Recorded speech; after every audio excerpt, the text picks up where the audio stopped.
Hey, this is More Than Velocity. I'm Bart Pear here with Ryan and Jordan, and today we're talking with the Prospect League. Very excited. That's a league that's in the Midwest. I think they're up to 21 teams now, running from Iowa over to Pennsylvania down to Tennessee. They've got some things we're excited about. Kind of share a similar philosophy around player development, and we just wanted to get to talk to them and talk about some of the things we're doing with them and that they're doing with their players. And I'm going to let you guys do your own introductions, kind of explain what the Prospect League is, who you are, and kind of your roles there. So I don't know who wants to kick it off. If David, if you want to start.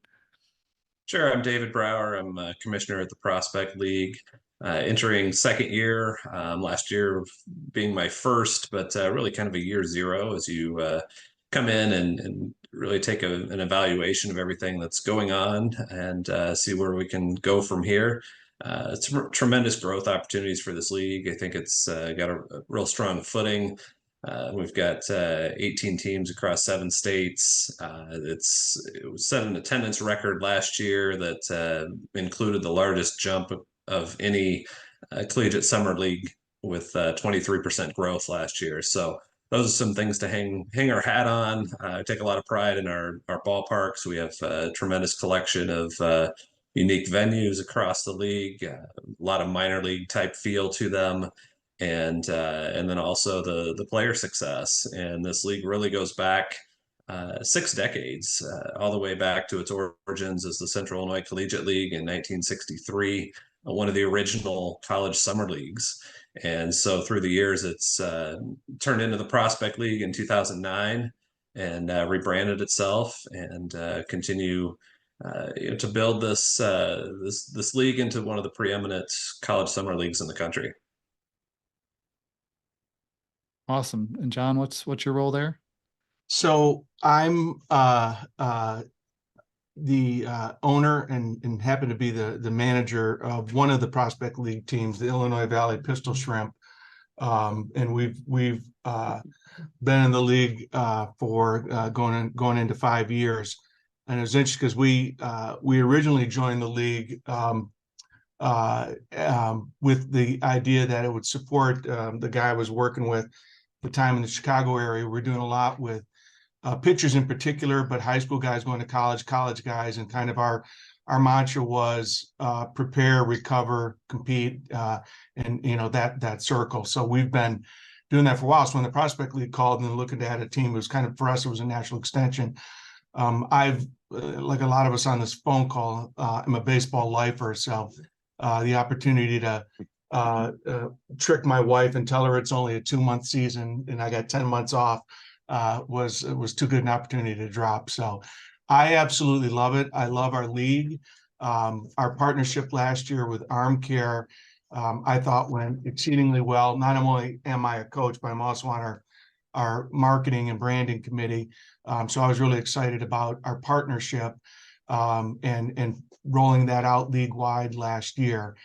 So I'm a junkie when it comes to health and performance improvement, and we'll get into it. But I'm really excited about, number one, the way our players, some of them have heard of ArmCare, some of them come from schools where they've implemented the program.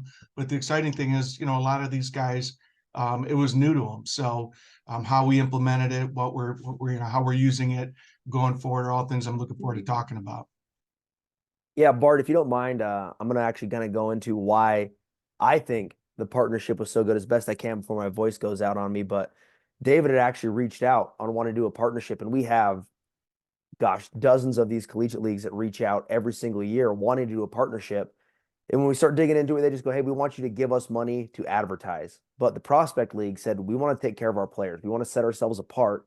We want them using ArmCare. And to me, that was a no-brainer to kind of set these guys up for success. Because when I was coaching in college and I'd send my guys to these leagues, it was always just, it was a nightmare because they would come back in the fall and they would have, another 75, 85 innings under their belt.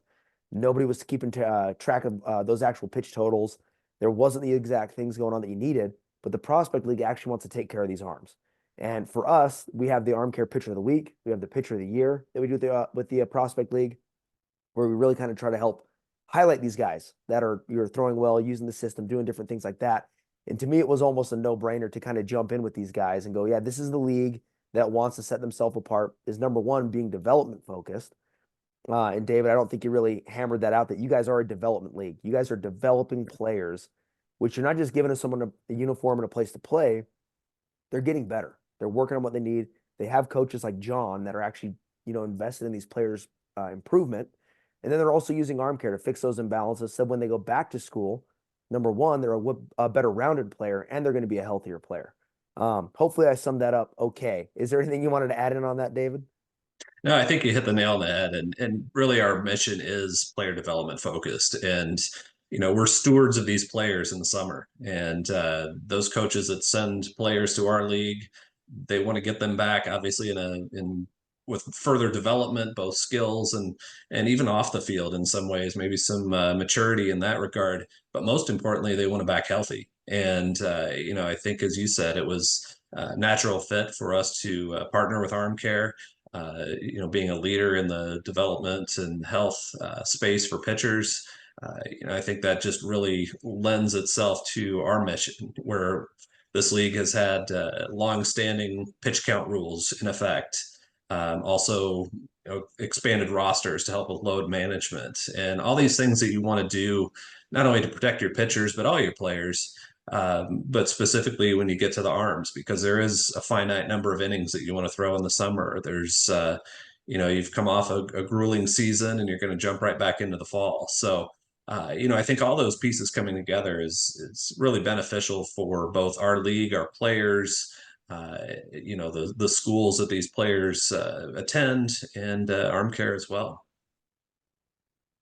Yeah, I would add to that just my editorial comment on the state of college baseball, in particular with the transfer portal rules as they currently exist. What we're seeing in the summer ball industry is the reality is fewer and fewer schools are sending out Friday, Saturday, Sunday guys. They don't want, a lot of coaches just don't want to put them out there and expose them. That's the reality. The net effect of that is we're getting, which is fine, but we're not unlike most leagues, but we're getting pitchers that have not thrown a lot for their schools. So you can't just throw them in a summer ball league and say, go give me 100 pitches. It's just, you can't do it. So in particular, we, for very good reasons, have pitch count rules to kind of help protect those arms.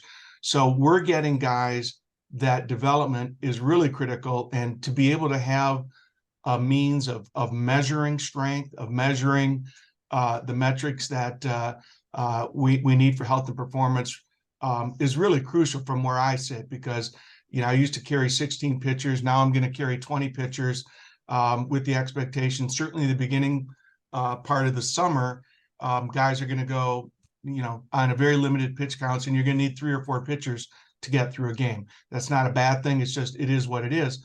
But we want to be able to make sure we put them out there, throw them the appropriate number of pitches based on, how much they've thrown and where the development is. So again, for me, when we put in ArmCare last year, that becomes part of our onboarding program with our pitchers.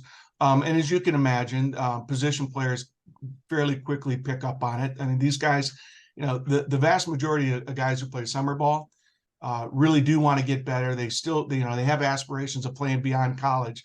So they're really open to the knowledge and understanding and trying to understand, what this is all about. And, they may not know, and again, a great promo, what they may not know, all the vernacular we use when discussing planes of motion and da-da-da. They understand their arm score number. I got to be above a 1.6 on my strength velocity number. That's the metric. My arm score's got to be above 70. What you guys have done is made it very simple for the player to understand without getting wrapped up with too much mechanical thinking or what I need to do. And so what we do when we onboard our players, we literally turn the program over to them. And so I, as a coach, can monitor it. Obviously, I'm in charge of managing the game and making sure the popcorn gets sold and all that kind of stuff too. But the ability for the players to take ownership of it is a key ingredient to, I think, why the ArmCare program works so well from a player ownership standpoint. I'm curious the reaction of the players, especially who haven't been exposed to ArmCare before and are coming in, and you're saying, "Hey, this is a tool. I want you to learn how to use it." What's their take on it? There's genuine curiosity, and it's great. It's on your phone. They're all used to mobile apps. Go to the website, learn about it yourself. And so it's not so, I'm trying to democratize as much information as I can without overwhelming a kid. But in particular for those guys who have not necessarily, who've not had that kind of program at their college where it's more of a traditional, I'm going to monitor your number of throws and do a workload that way, which is fine. And obviously it's the way the industry's done it for a long time. But to be able to actually put a dynamometer on someone and measure it and give them a baseline, and they can see differences between my score and my range of motion versus the guy next to me, and how that ties back into, for them to understand that I work out because we're supposed to work out, but to understand that, hey, strength actually matters. If you want to be repeatable as a pitcher and you want to measure, and we want to measure fatigue, all of that stuff ties into you being able to make a contribution to your team. And again, because our league, because you just don't see Friday, Saturday night guys anymore, we're getting pitchers that desperately want to be impact players when they go back in the fall to earn their innings for that following spring. So we, in that sense, have a captive audience with guys that genuinely want to get better and are willing to be very open and dedicate themselves to whatever it takes to get better. And obviously it's got to make sense. I mean, they've got to understand intuitively, and it's honestly, it's pretty non-threatening, right? We're talking about bands, we're talking about leg bands. So we're not scaring them and saying you need to bench press 225 10 times. Now they'll get to that, but because I think when you first look at something like bands and those crossover symmetry bands, a lot of pitchers obviously have been using them for years. They use them really just as a warm-up. And the idea that I can actually use those for strength and developing eccentric motion and really kind of stabilizing my joint, I'm telling you, that's relatively new to these guys. 99% of guys who see bands for the first time, that's just a warm-up routine. And frankly, most of them do it wrong. They just bang through it really quickly. So that's another story on monitoring the quality of it. But our reception league-wide has been fantastic. I love it as a coach and as a guy in the league. When I go on the road and I see the other team have their guys, there's pitchers down in the pen, they're clipped in, there's guys doing their off day work with the bands. And so I love it. And that it's not just my club who's bought into it. It's something we're doing league wide. And frankly, the coaches, summer ball coaches come and go in a lot of these organizations, just like players. So for those coaches, it's new. And my hope is these coaches take it back to their schools. My hope is these players go back in the fall and say, hey, coach, I did this ArmCare program. I really liked it. It's something we should look into, and that we as an industry can kind of organically spread the word on. There's ways we can really monitor health and performance and improve on field performance. Fantastic. And so, I mean, you're talking about your team, but this is league wide that this is going on, correct? Yeah, league wide. And as I said, that's the thing. It's like I get excited when our bus rolls up and I see the other team and their pitchers are down in their own bullpen, doing the stuff and having those conversations with the other manager during batting practice on, how's it going? Does it understand? And again, I get it. A lot of them are, my background is hitting. I don't know anything about pitching. I don't know what you're going to get that. But the idea is you got to jump in the water, start that journey. You don't need to know co-contraction and all the vernacular we use. It's a pretty straightforward app that even if you do the baseline stuff, your kids are going to get better. You're not doing any harm. they're only going to get better. And once once you get I call it, that internal champion, it spreads pretty quickly among the team. So last year, we carried a roster of 36. We had 18 guys doing it religiously to do it. And the rest, were position players that, just chose not to do it for whatever reason. So it spreads pretty quickly. And so I'm sure you've got some schools that are common feeders to the Prospect League. Are they familiar with ArmCare? Are you having conversations with their trainers and coaches over there about the development, or how does that go? I haven't had specific conversations with a specific school or a trainer at the school, but I have had some conversations with a couple college coaches that are fetus players every year. So, for example, I'll throw my good buddy Rich Hill under the bus a little bit. Rich is the coach at Hawaii,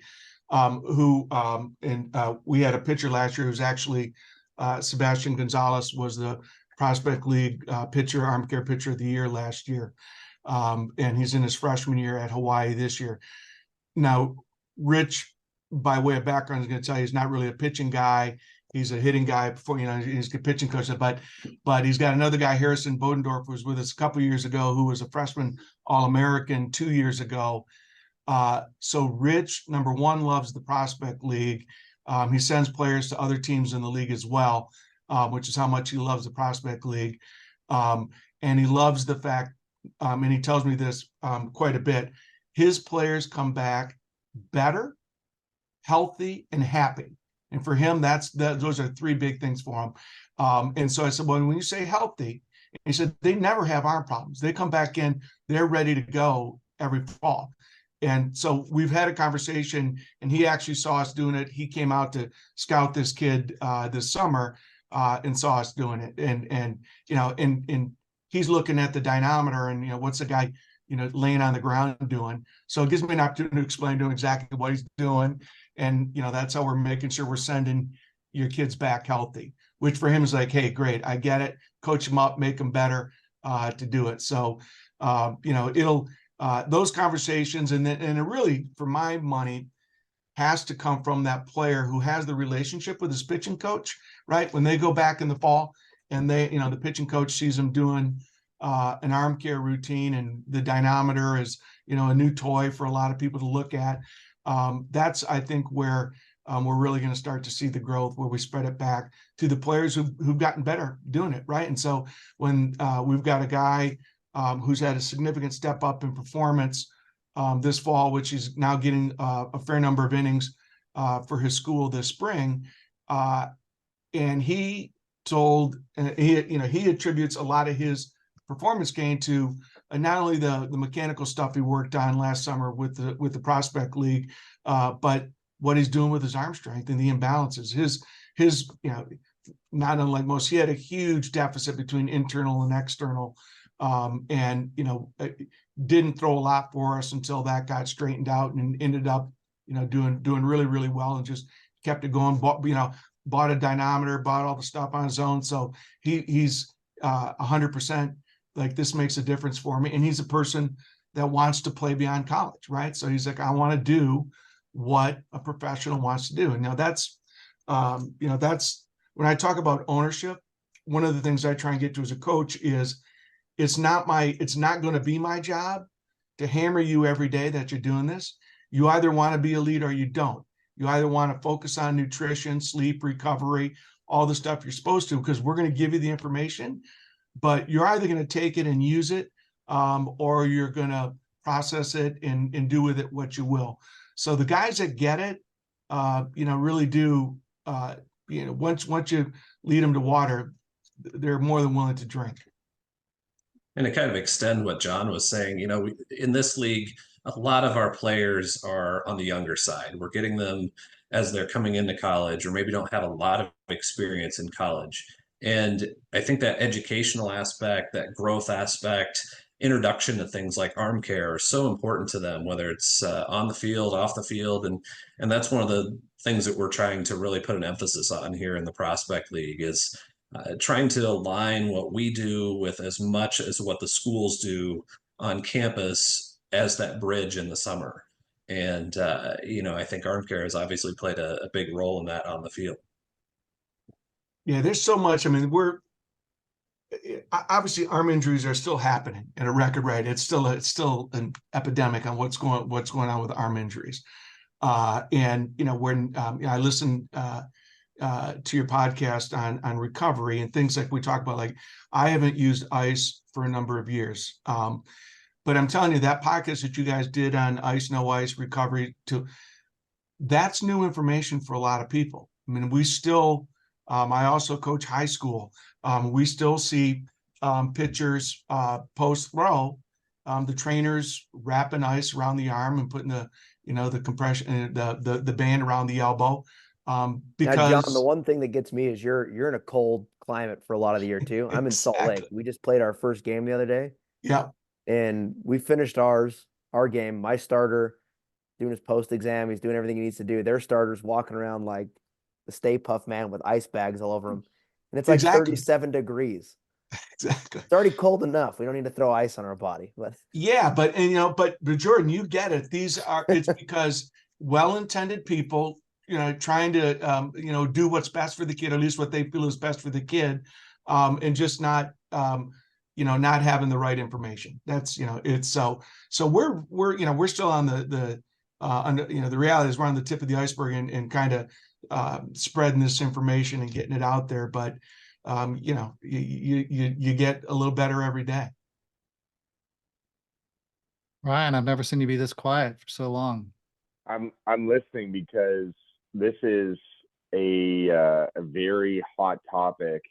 Jordan and I have met with a lot of different college summer leagues, and there's a lot of complaints in the sense that they also have to have a lot of pitchers coming in and out. Like the teams might say, hey, you can have high profile summer leagues, you can come in there for a couple starts and then they come out.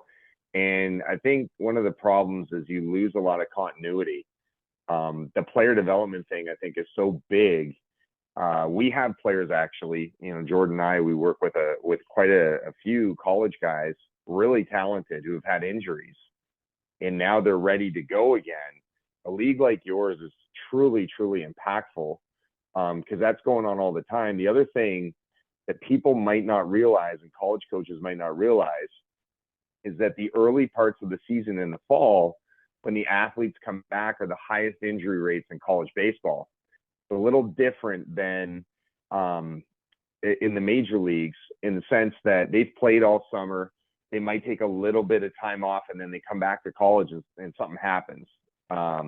In Major League Baseball, it's generally in spring training. They've had pretty long, cycle off, where I see what you guys are doing and just kind of listening to how you're communicating about the product and about the training at a super high level, that, these college coaches are getting somebody back who's been monitored, who has been working on all these deficiencies and then their imbalances, who may be doing, velocity enhancement potentially in a safe manner. I think, you guys are setting a trend. There is another guy that we've had on our podcast, Greg Morrison, who's up in Canada, the same thing. He's got a background in kinesiology and also in certain therapies. And he realizes the power of this. And I just think that, college coaches who are out there, they should be seeking leagues, that are going to look after their players, especially young ones. And people don't realize, let's just say it's a Tommy John surgery. Those things last for less than 4 years, and if you're going to a college summer league and you're having one of those surgeries, you're 19 years old, you're probably going to have another revision by 23, especially if you throw over 95 miles an hour. So, you got to take care of it. We also know a lot of agents who are advisors. They're actually advising kids to get away from the college summer leagues. Hey, you don't need to play there, whatever it may be.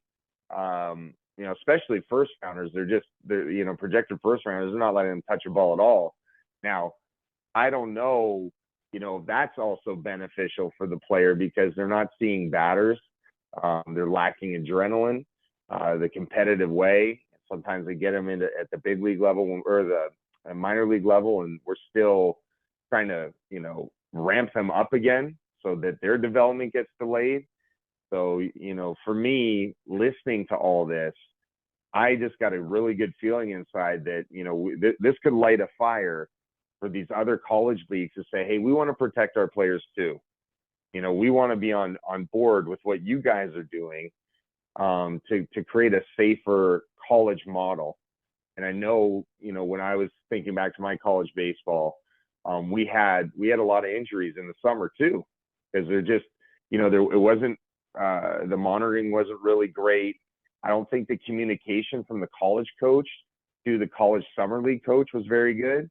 But now, you guys are working together, as far as if the college gives an off season or an in summer program for your players and you guys are monitoring them, you're looking at the same thing. So, that really can do wonders for the future of college baseball for sure. Yeah, when we onboard our pitchers, part of it is with each one I have a conversation on, what are your goals for the summer? Give me your top 1-2 goals for the summer, and also the pitching coach that you're coming from. What goals do you have for your player that you want us to work on? And obviously we do it for all the players, not just our pitchers. And generally, it's going to fall under, he needs to throw more strikes. He needs to develop a secondary or third pitch. And always in there is, we'd like to see, more velocity, all of which we can all agree. Yeah, but we get it. Velocity sells, command, all that stuff. So then that allows us to begin the conversation of, okay, what's the right way to gain velocity?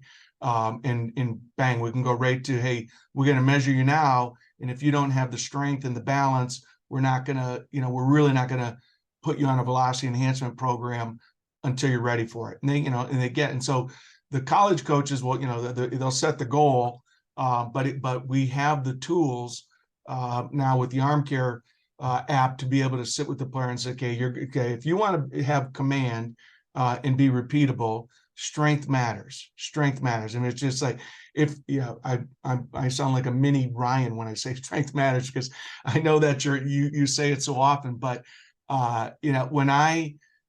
it's so easy, and I see so many, I get it. Families want to do what's right for their kid, and they're going to go out and buy a ton of hitting lessons, buy a ton of pitching lessons, and very few focus on strength.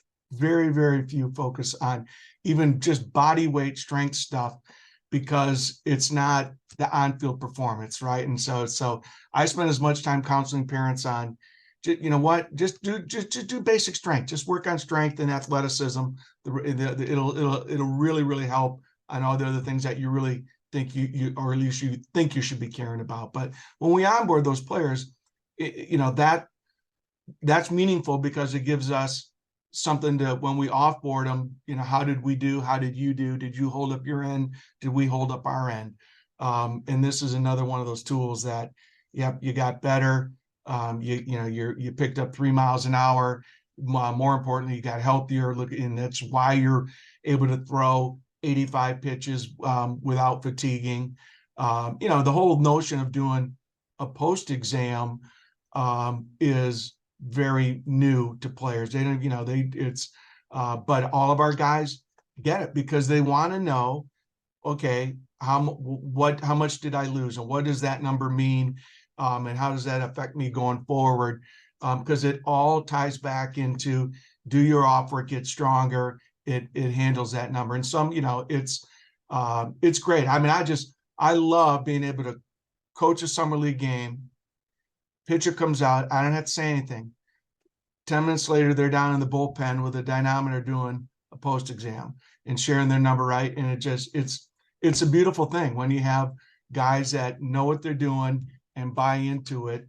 And they're buying into it not because a college coach or John Jackamick is telling them they need to do it because we fill out the lineup card. They're doing it because their bodies feel better.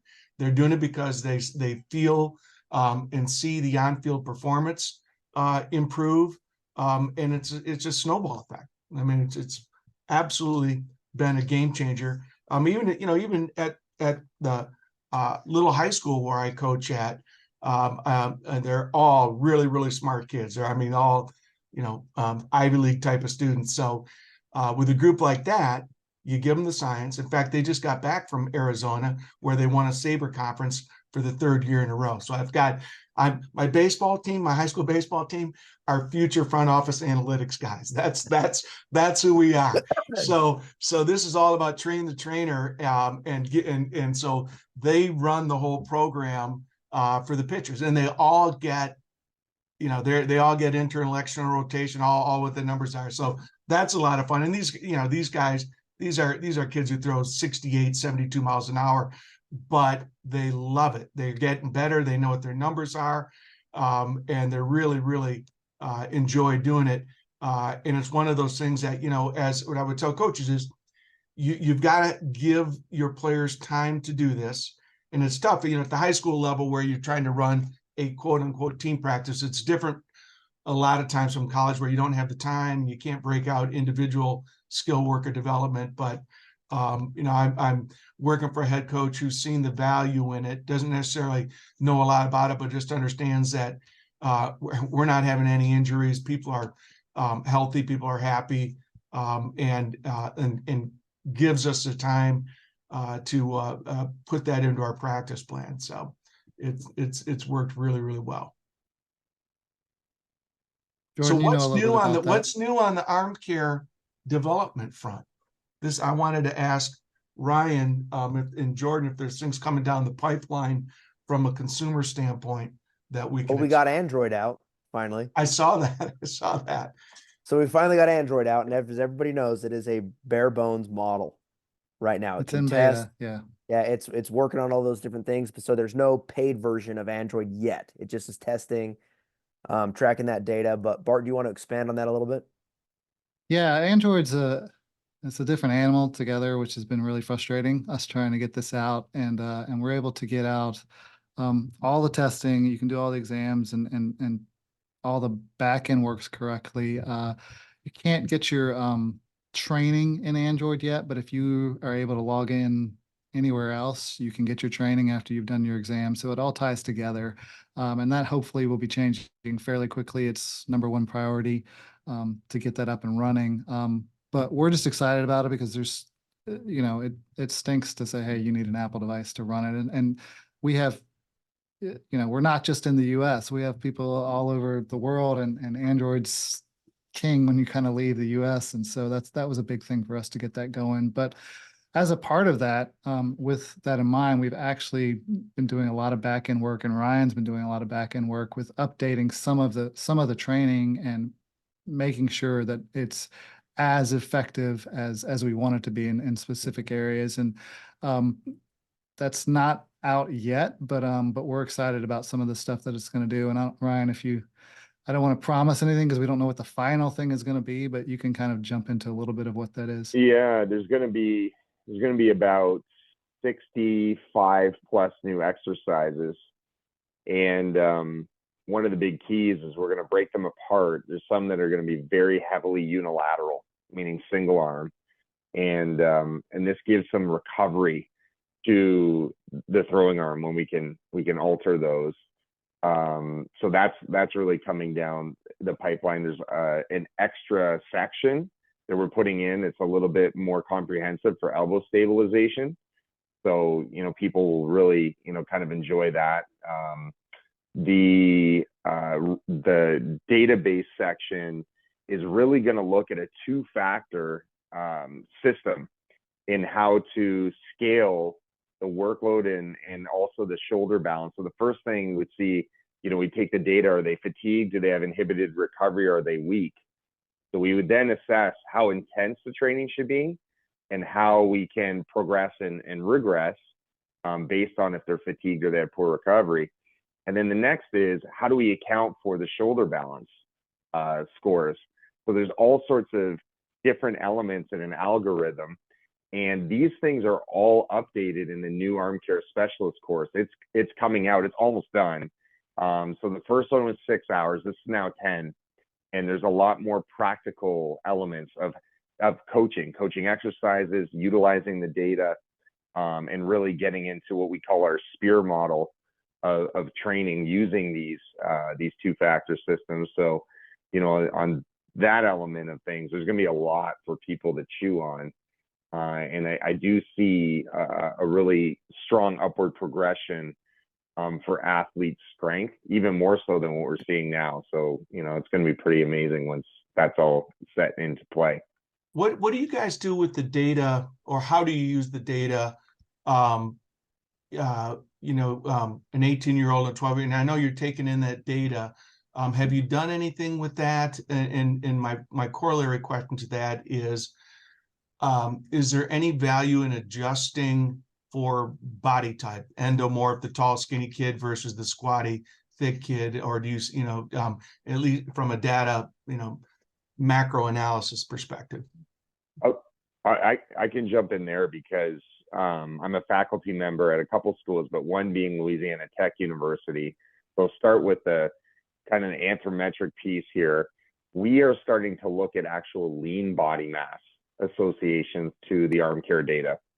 And there is some similarities between total mass and lean mass, but we are writing a paper on how each of those elements differ as far as competitive metrics. So we're making jumps from the ArmCare data, then we're taking into account the process metrics, the spin rates, the brakes, the velo, the command kind of stuff. And then we're looking again in the next rung. So we got these process metrics, and then we have the actual statistics, how these things are coming about. So, you need a little bit more advanced technology to look at these things, but we're studying it too to see, the anthropometrics. Myself and a team in Canada just won a research grant to look at the changes in lean mass and its effect on arm strength data. So there's going to be a lot coming out in terms of the connection from the body, and the throwing arm, because I'm interested in that stuff, like you. What happens when the athlete loses their body weight relative to their strength? Their arm score is going to come up, right? But I really, that's what I'm thinking. But it needs to be confirmed, because now there's this added layer of, nutrition, another focus of it, to maintain it. Potentially when we do see lean body masses, maybe there's no change. Arm strength goes down. It's also another theory, but it needs to be, reviewed. I think I answered the one part of it, but there was another question in there.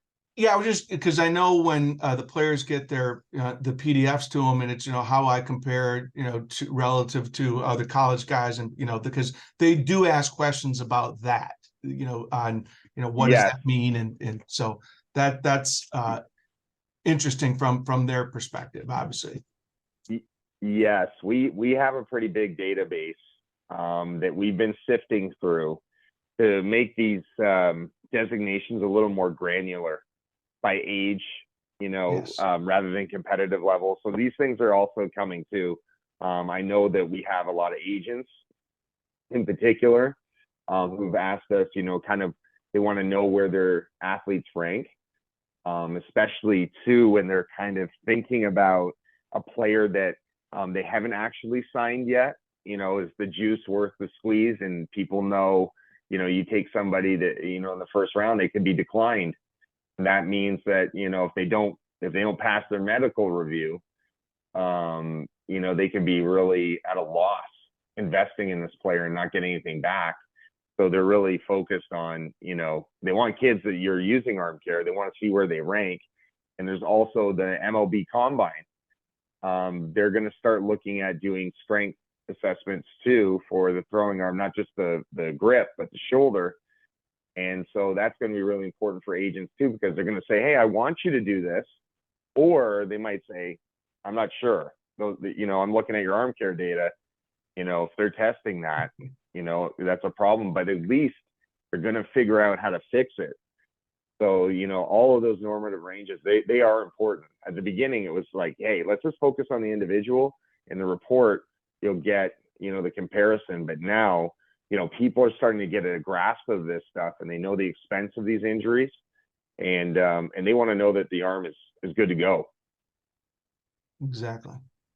Yeah, so that is another update you asked. That's another update that's coming is the reporting after the exam, and we are, yeah, the benchmarking is going to get much more specific in terms of at least age, and we're looking at some other things too. We just want to make sure that it's significant and usable. Yeah, I'm just spitballing, thinking out loud with what we can do at the Prospect League, David. Even if we did, because we will know if we onboard every pitcher in the Prospect League. Obviously, we have the ArmCare Pitcher of the Year and so forth, but we can even have the metrics like who improved the most and, you know, percentage strength and stuff like that. I'm just kind of thinking of ways that we could really help co-market what we're doing with ArmCare, because it doesn't really matter where you start. It you know, how did you finish? Yeah, absolutely. Kind of a leaderboard of those variables. Yeah, well, you guys are definitely doing a lot of things right. I mean, you can see by the growth you're having, and we're excited to be a part of that. I mean, I know there's a lot of stuff, a lot of other things going on, and just like I said at the start of this, we seem to have the same vision around player development and health, and so it's been a fun thing for us to be involved with. So, Jordan, Ryan, you have anything else before we wrap up here? I got nothing. Good All on right. my end. Well, you guys, I appreciate your time, and until next time, take care. Awesome. Thanks, you guys. Appreciate you. Thank you. We appreciate being a partner of ArmCare and look forward to bigger and better things in the future. Absolutely.